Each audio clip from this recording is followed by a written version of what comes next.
vigilant. Within a month, the girl was sexually assaulted. A sickening betrayal that proves the British government hates its own citizens. That proves that degenerate scumbag Slippery Starmer cares more about international law, about Davos and illegal migrants than his own patriots. That proves we no longer have a justice system, but just a judiciary that will always work in tandem with the deep state against the interests of the people. But what's most upsetting, I think, is that this ruling today from Lord Justice Bean in the Court of Appeal to side with the government, to allow illegals that are literally accused of sexually assaulting teenagers on the streets of Epping, to allow them to stay in the Bell Hotel. Well, it was also shockingly predictable. Watch. Structured response. Ad hoc interim injunction applications seeking closure of particular sites may each have some individual merit, but the judge's approach ignores the obvious consequence that closure of one site means that capacity needs to be identified elsewhere in the system and may incentivize local planning authorities who wish to remove asylum accommodation from their area to apply to the court urgently before capacity elsewhere in the system becomes exhausted. The political reaction has come in thick and fast, with Nigel Farage saying the government has used ECHR against the people of Epping. Illegal migrants have more rights than the British people under Starmer. And from Robert Jenrick, this is an extremely disappointing decision.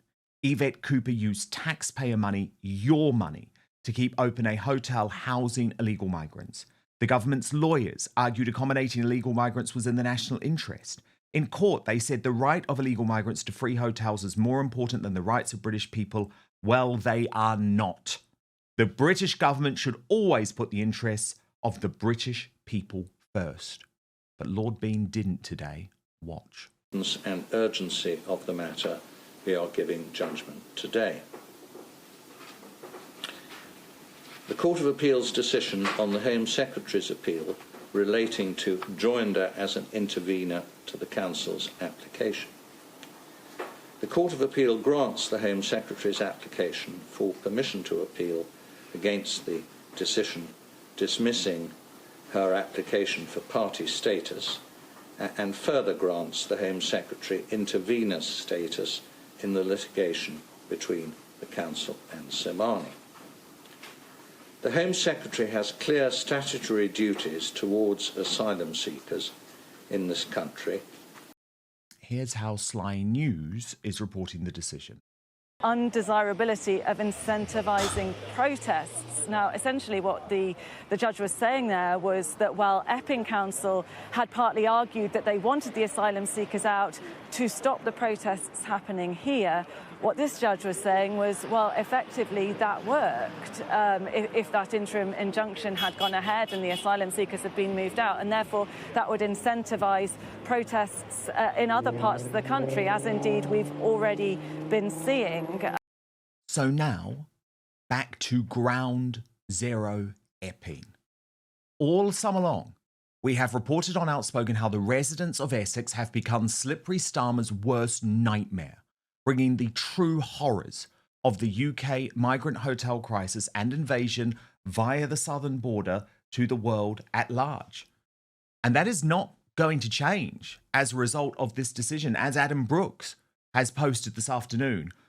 Rulings against Epping closure of the Bell Hotel. The government is at war with the British people. We will peacefully protest on Sunday in huge numbers under our democratic right to do so. And what has happened in Essex has, I believed, changed history, because no longer were locals prepared to put up with Eritrean and Syrian nationals who had been in the country a matter of days, sexually assaulting 14-year-old girls on the local high street. It's changed the game seeing the emergence of the Pink Ladies, proving that the protesters did not fit the MSM narrative of far-right extremist violent thugs, but rather concerned grandmas, mothers, fathers and brothers. Indeed, Epping has also proven that it's the hard left that is the real issue, with the only serious violence or disorder being caused by those shipped-in masked Antifa extremists who the police shamefully escorted directly to the hotel, setting up a direct clash with locals and then being shepherded away in police vans as if they were providing a taxi service. But last night, locals came close to having had enough, with Tommy Robinson explaining Home Office lawyers have ruled that the rights of asylum seekers are more important than those of Epping locals.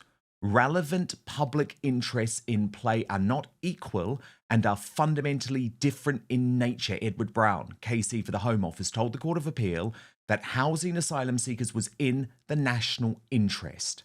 They have also said that the Home Secretary's statutory duty as a manifestation of the United Kingdom's obligations under Article 3 of the ECHR, which establishes establishes fundamental human rights. Internationally, Britain is now viewed as a basket case where the MSM, deep state, and the judiciary, note I refuse to call it a justice system anymore, works against the interests of patriots. But people are waking up around the world. After Rupert Lowe posted, "I truly detest the Home Office," the world's richest and arguably most powerful man replied, "A government against its own people," before adding, "As goes Epping, so goes all of England." Epping residents last night were furious at the betrayal. Big news, Outspoken is now available as a podcast too. So please do subscribe wherever you get yours, Spotify, Apple Podcasts, and make sure you rate and review. I'll take 5 stars, if you may.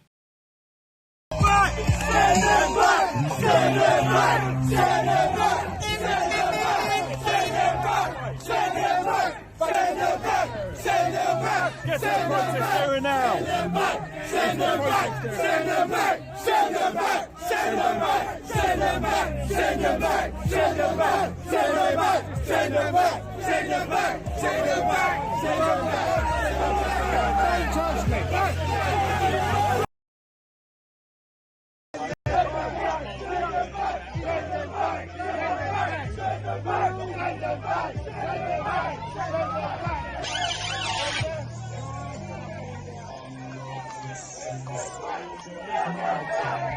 This is the alleyway the children have to go to come to school from Epping.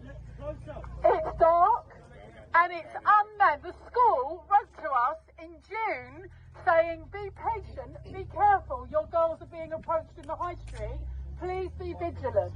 Within a month, the girl was sexually assaulted. And again, what has been so important about the independent media, about citizen journalists over this period, is that we cannot misrepresent the people. Look at Adam Brooks, who asked the question outside the Bell Hotel, "Can you make this Epping father wrong?" I can't. This is Adam Brooks and I'm here with Ross and his son Teddy today. Ross, why are you here today?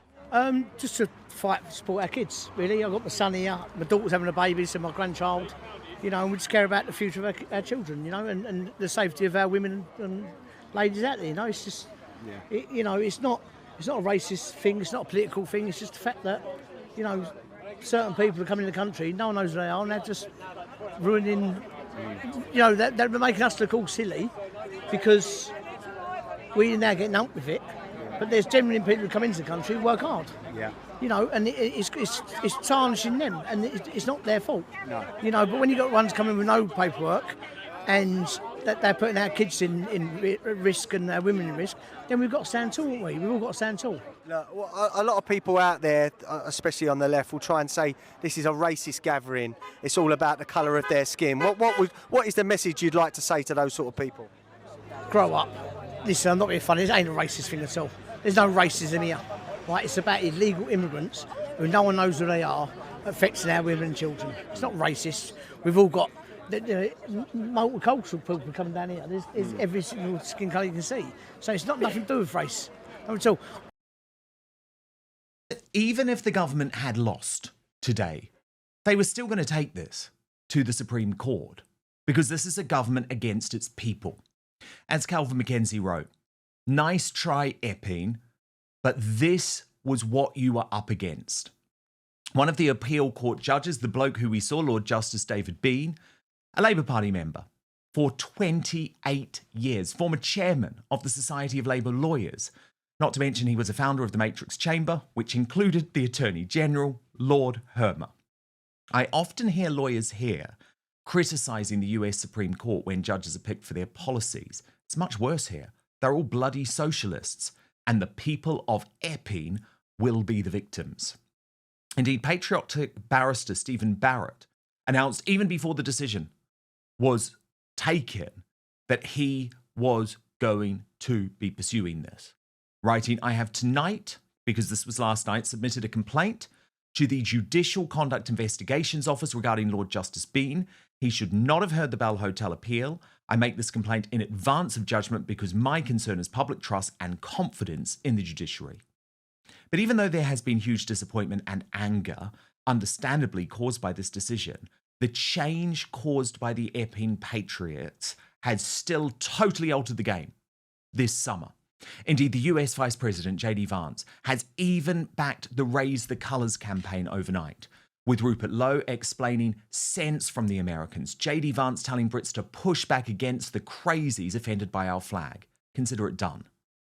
Crazies like this, who GB News, increasingly part of the MSM and establishment, think is appropriate to continually give airtime to. Genuine protesters are, of seeing it hijacked by, you know, a certain type of bloke who's hanging around, got nothing else to do, presumably not working, draping themselves in flags and going out as though it's... I don't mind them being in the flag. I don't mind them being in our flag. I object to them actually being in other people's flags, like Pakistan. So I don't really buy that, Joe. I quite like seeing the flag actually on a regular basis, even around my snooty area, a whole load of lampposts over the weekend. But Joe, can I just go back there? What is wrong with our flag? There's nothing wrong with our flag. So why do you find it objectionable, young men going there in the flag? Because what I'm saying is that they probably don't live there and they are wrapping themselves in a flag as a day out. It's, just... So what? So what? It's because the flag. What's wrong with the flag? It's being used for the wrong reasons, Dawn. What, to demonstrate? About the rights of British people? It's how you use it, isn't it? My point I don't think Joe's right about this, to be honest. What idiots like that woman refuse to acknowledge is that the reason we're embracing the flag is because we know that we're currently losing the country. Every day now, there are headlines like this. 3 men charged with kidnapping an 11-year-old girl in Birmingham. Hamza Sharif, 35, and Sudak Ali, 27, had hearings scheduled at Birmingham Crown Court. Or the case of the Syrian migrant, Hassan Abu Hali, 40, who attacked a 19-year-old girl after finding her sitting alone on a curb in Dorset in 2022, but whose lawyer says jail would breach their human rights. As Stephen Barrett furiously posted, sexually assault a teenager and attempt to kidnap her get less time than a mum, who tweets, "We are a clown country." Yet the MSM and politicians try to insist the idea of a society in decline as some type of far-right construct. I mean, how do they explain the fact that even Hollywood celebrities cannot film in London anymore without becoming victims of Sadiq Khan's out-of-control crime wave? Did you see this? The Sun reporting that Travis Scott and Tyler's video shoot on a London estate was targeted by a terrifying knifeman who threatened to stab crew members, with an onlooker telling The Sun that when confronted, the man pulled out a blade. Susan Hall of Restore Britain continues to take the fight directly to Khan. I've got a message for Sadiq Khan. Today he's put out a press release where he's announcing fresh investments to fight hate crime and extremism in London. And one of the paragraphs says, the action comes as anti-migrant hotel protests are becoming more commonplace in the capital, and arrests for those aged 17 and under for terror-related offences in the UK remained high. Don't you dare link the protests outside the hotels with terror-related events. That is outrageous. I've been with those women in pink. They're not terror-related. They're related to the fact that we are all concerned about our children, with all these undocumented young men in one small place. In actual fact, we're worried about them wherever they are. So you ask your government, Sadiq Khan, the Labour government, to sort this out. Because those people, those ladies in pink and others protesting outside the hotels, and it's not hate crime, and it's certainly not terror related. And while I have to be careful, it is worth reminding you all what sparked this Epping uprising. A court heard this week that the illegal who had been in the country for a matter of 8 days, Habush Gerbaslali Kabuto, allegedly made inappropriate comments to a teenage girl and her friend without any encouragement shortly after she offered him pizza because he looked hungry. The prosecutor at the Chelmsford Magistrates Court, Stuart Cohen, said Kabatu told the youngsters that he wanted to have a baby with each of them and attempted to kiss them before inviting them back to the former Bell Hotel in Epping where he lived. The girl told the police she froze and got really creeped out during the alleged incident, telling Katubo, "No, I'm 14. She said the defendant responded by saying, no, it doesn't matter. You could come back to the Bell Hotel with me." The defendant, this man, spoke through an interpreter, with his chosen language being Tigray, which is commonly spoken in the African country of Eritrea, even though he claims he didn't come from there. So it's easy to understand the fury from the Epping Council who fought against the Home Office when it came to this decision. This was the councillor, Ken Williamson, outside the High Court this afternoon. We are deeply disappointed by the outcome of today's hearing. While Epping Forest has brought the wider asylum seeker debate into sharp national focus, the concern and motivation of Epping Forest District Council throughout has been the well-being of our local residents. Where we had clarity and resolution, we now have doubt and confusion. However, this is not the end of the matter. While the Court of Appeal has lifted the temporary injunction, the case for the final junction is still to be heard. Our battle on behalf of our residents will continue. A few weeks from now, we will be back in court, where we trust the strength of our case will still prevail. Epping Forest has always given the Home Office much cause for reflection. We understand government faces a dilemma, but that should not be at the expense of local communities. Planning law may seem dull. And now, Charlotte Gill joins me.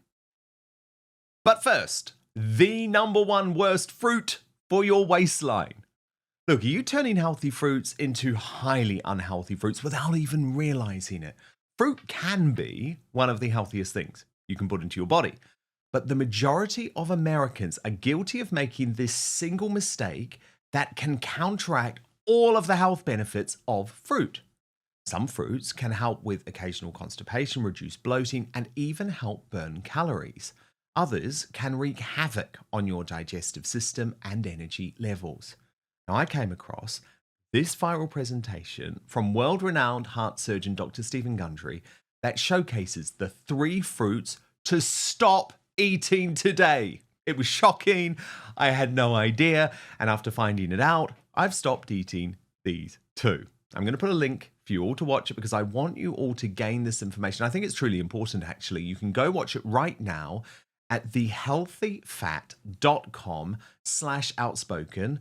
That's thehealthyfat.com/outspoken. I've also linked it in the description box below this video too, or if you're watching on YouTube or Rumble, you can just click on the QR code on screen or hold up your phone, to the QR code. You know how it works. Oh, and by the way, eliminating these fruits could forever change the way we help increase energy levels, decrease brain fog, support digestion, and even lose weight. So make sure to click on the link below or go to thehealthyfat.com/outspoken to find out now. Dr. Gundry has lost 70 pounds himself using his research and has kept the weight off for over 20 years and counting. His digestive issues are gone. His health is fantastic. He feels younger today than he did in his 40s. His video has been watched by over 20 million people to date. You can watch and learn more about it at thehealthyfat.com/outspoken. Just click on the link in the description box below this video. But now, back to the show. Charlotte, a really devastating decision.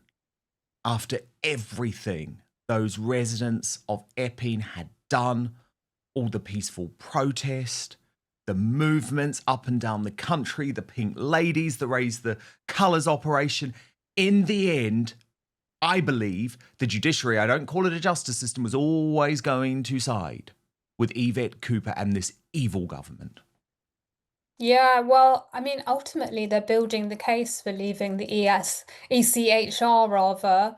But I think the main problem with the protests were great in terms of making people feel empowered again, building national spirit, showing that there is a consensus against what's been going on. But ultimately, the British people always lose against these big systems, whether it's the judiciary, as you say, the whole charity sector's rigged against them. We've got parliamentarians who effectively seem to be pushing open borders. The Home Office is a complete disaster. So it's really back to the drawing board. It is, because what can communities do, Charlotte? I mean, what can they do? When you think about what happened, I describe it as ground zero, by the way, Essex, ground zero of this peaceful action. Charlotte, they have been heroes. They have been patriots. They have done everything right. Virtually no violence, despite an entire summer where you just know the police are constantly goading them because actually it suits the narrative of the establishment for there to be some type of far-right violence, because then they can use that, as they did use it in their court case today. But there was virtually no violence apart from that first night, remember, when the police were seriously criticised, as they should have been, for shipping in and escorting in and then bussing out the hard left Antifa activists. So you can understand why there is going to be fury. And Britain this weekend, Charlotte, I think is going to be a tinderbox, because what it's showing is that peaceful protest and doing things properly and going through the official systems and even getting a damn court ruling in your favour isn't enough. Yeah, I mean, the clip you showed earlier of the woman talking about how the school was actually sending out a message about some of these men arriving and the risks to schoolgirls, and then followed by the sexual assault. I mean, it's really shocking, and it's becoming harder and harder for the socialist worker renter mob people planted into places like Epping and other protest God, yes. And zones. Charlotte, can you tell me about them? Because I know one of the things you do so brilliantly, right, is expose these hard left organizations that they all have all of these networks. They're all connected. You know, Hope Not Hate, which is actually the most hateful organization in the country, seems to constantly back this organization called Stand Up to Racism. And it's got a name, Charlotte, which is so anodyne. But I truly believe it is so infiltrated by Antifa, by the hard left, because, Charlotte, they're the ones at all of these protests that are covering up their faces, that are wearing their masks, that have the balaclavas on. Yeah, even though they're on the right side of history, apparently. Yeah, the Socialist Workers' Party. I did actually attend a protest. I went to one in Maidstone just to check out who was actually turning up, and it was so there was a banner for the Socialist Workers' Party, and also Stands Up to Racism. I spoke to some of the people there. Interestingly, none of them will ever know, in my experience, where they get their banners from. You can say to them, tell me about this poster you're holding, your placard, and they'll say, oh, I'm not sure, we just picked it up over there. And that's because it's being mass produced by this blob of far left outfits and organizations that have a huge amount of capital. And broadly, it's a mixture of the union, socialist workers, and all their related organizations. You know, it's a Marxist blob. The funding, I suspect, probably comes from unions, which are absolutely loaded. Apparently, membership fees are very lucrative. Yeah, so they're always, you know, the main thing about what they're pushing, and they're pushing open borders broadly. I even saw the socialist worker placard did talk about open borders. This is a fringe policy. Like you will see now from the growing protests, people do not want this. But in order for the far left to try and get a foothold in the population, they've got to try and amplify their game. So they splinter. What they do is they splinter into masses of tiny little groups, giving themselves different names to make it look like they've got a large chorus of support. But I'm pretty sure these are a mixture of sort of rent mob people being put on buses to different parts of the country over and over again and attending different protests under different names.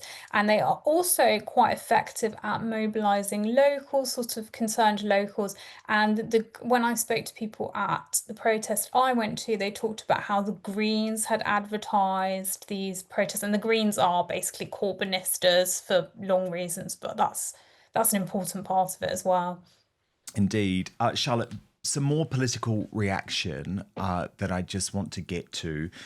Kemi Badenoch, who is arguably in the worst position on this, given her government's absolute failure, both in terms of the hotels and stopping the boats. She has still come out strong, though, saying Starmer has shown that he puts the rights of illegal immigrants above the rights of British people who just want to feel safe in their towns and communities. This ruling is a setback, but it is not the end. I say to Conservative councils seeking similar injunctions against asylum hotels, keep going. And it has been interesting, actually, see the Conservatives almost try and outflank Reform UK in some way. Then you have Ben Habib of Advance UK, which is a really growing political movement, receiving the endorsement of Elon Musk this week to the right of Reform UK. He has written, he says he wants to shut illegal migrant hotels, but Keir Starmer fights tooth and nail to keep them open against the wishes of local residents and the local authority, and the Epping Hotel will now stay open. So much for democracy and the security of British citizens. Illegal migrants are more important to Starmer, the government, in contempt of the people again. But what's so interesting, Charlotte, with a lot of the work that you have been doing is proving that in the mainstream media, you won't hear from someone like Ben Habib tonight on BBC's Newsnight, but you may well hear from this woman who you exposed, Zoe Gardner. They described her, I think, Charlotte, as an immigration researcher or something, but you actually found out that she's part of a George Soros-funded school for left-wing activists. Yeah, so Zoe Gardner, she's often pitched on different television shows. She's either a migration expert, an immigration researcher, and all these terms that give her the air of being a really neutral, objective observer on events, when people have really noticed recently that she basically is expressing support for open borders, like so many of them. And what I found is that there's actually a school, it's sort of like left-wing school called the New Economy Organisers Network, and they take young impressionable people and they train them up on their spokespeople programs. And Zoe Gardner is an alumni, so is Grace. So that's Zoe Gardner, so she is a graduate of Neon School, and what she said when she got a bit annoyed with me eventually for pointing this out on Twitter, and she said, oh, you know, I only did 3 days media training at Neon, but she's still very connected to it now. She went to its recent summer, had some summer event, and the point is that it's not a media school. You know, it actually gives scripts about what to say, and this ranges from anything from asylum as a topic to ULEZ to the future of the monarchy with a view to promoting a republic. They have really chunky scripts, which I've had a lot of fun digging into, and I'm sure that if you watch these people over and over again, you can begin to find the overlap in what they're saying, words they're told, do use, do not to use. So I think it's pretty embarrassing for these people. There's no equivalent on the right, certainly. Thank you so much for watching Dan Wootton Outspoken. Please click on my face just to the bottom left to subscribe to this brand new independent news source and turn on the notification bell so you'll be alerted to our brand new live shows, uncancelled interviews and special royal episodes. Outspoken is also now available as a podcast, so you can listen to the show every weekday on the go wherever you are.